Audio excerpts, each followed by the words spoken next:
Good evening বন্ধুরা, আমার একটা ছোট্ট মিনি ব্লগে সবাইকে স্বাগতম। আজ অনেকটা লেট হয়ে গেছে, আজকে রবিবারের বাজার দেখো, তার জন্য তাড়াতাড়ি বসে পড়েছি।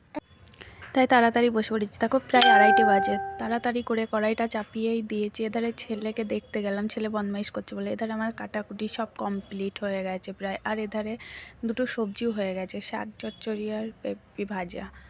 চলো দেখতে থাকো। মাংসটা তাড়াতাড়ি করে করছি, কিছু বুঝতে পারছি না, দেখাবো কি দেখাবো না কিছু বুঝতে পারলাম না। যতটা পারলাম দেখালাম। এধারে ছেলেকে স্নান করাবো বলে লেট হয়ে গেছে অনেকটাই, তাড়াতাড়ি করছি। এধারে ছেলেকে স্নান করানোর জন্য গরম জল বসিয়ে দিয়েছি। এধারে কাকাকে বললাম একটু মাংসটা দেখে দিতে, নাহলে আমার হচ্ছে না, তাড়াতাড়ি লেট হয়ে যাচ্ছে।